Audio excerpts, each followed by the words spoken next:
Once upon a time in a faraway country, there lived a merchant with his 3 daughters. A merchant is a person who buys and sells goods to make money.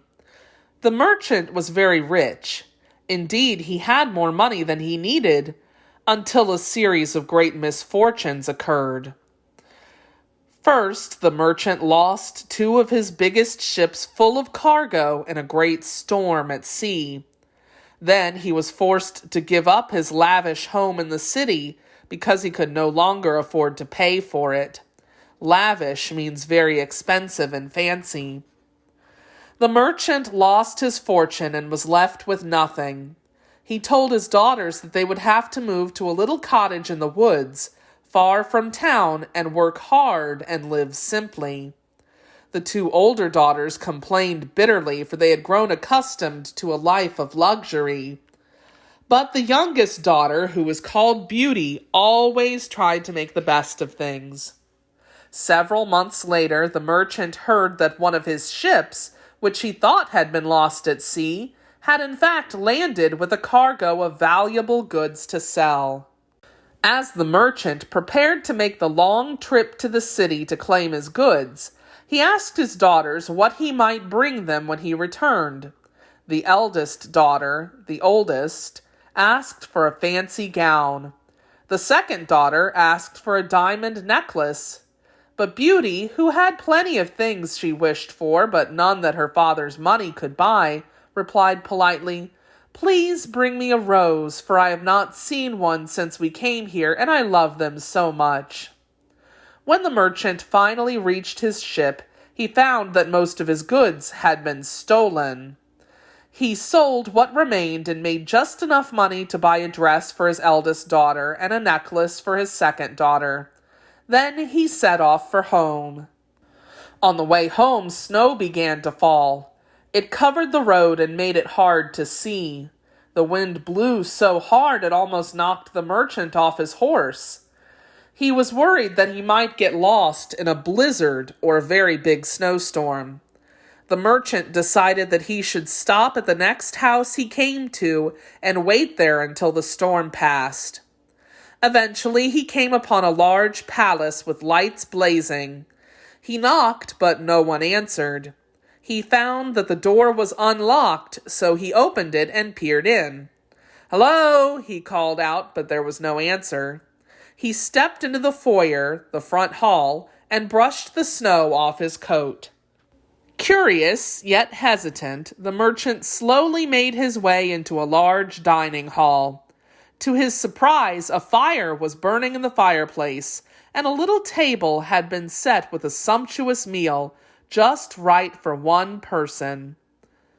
"Hello," he called again. "Is anybody here?" Again, there was no answer. The merchant inspected the food. "Is someone eating this food?" he asked. "Would you mind if I had a few bites? I've been riding in a bitter snowstorm and—" he continued. When there was no reply, the merchant decided that he would have a few bites of food and then look for his gracious host. After he had eaten, he set off to find the owner of the house to thank him. He wandered through the rooms on the ground floor, but neither master nor servant appeared.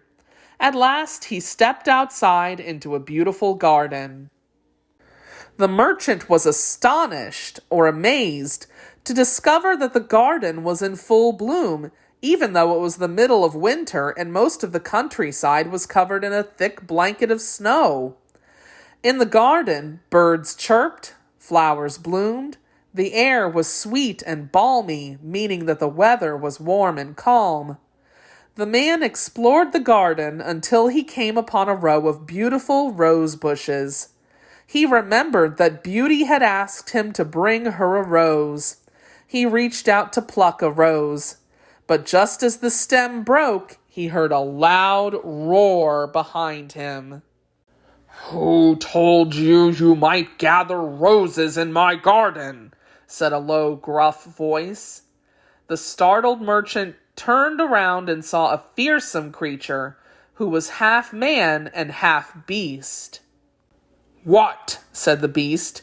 "Is it not enough that I've given you dinner and a place to wait out the storm? You must also steal my roses?" "Please forgive me," said the merchant, falling to his knees. "I tried to find you to thank you for the meal. I will pay you for it if you like. As for the rose, I only wanted it for my youngest daughter, Beauty. Her only wish when I left her was that I return with a rose for her. Your gardens are so magnificent, I did not think you would miss a single rose." "You are very ready with excuses and flattery." Flattery means compliments, so he was saying kind things about the beast. "But that will not save you from the punishment you deserve." "Oh, forgive me," said the merchant. "If not for my own sake, then for the sake of my daughters. If I do not return home, there will be no one to support or take care of them." There was a long pause. Then the beast spoke again. "I will forgive you," he said, "on one condition. You must send one of your daughters to live with me. Go and see if any of them is brave enough and loves you enough to save you from a life in my castle. If one of them will come, you may send her in your place. Otherwise, you must come yourself and face your punishment." When the storm was over, the merchant returned home. He gave his daughters their presents: a gown for the eldest, a diamond necklace for the second, and a rose for Beauty. The older sisters were delighted, but Beauty could sense that something was wrong. "Father," she said, "why did you sigh so deeply when you gave me that beautiful rose?" "In a few days I will tell you," said the merchant. "But for now, let's just enjoy being together again."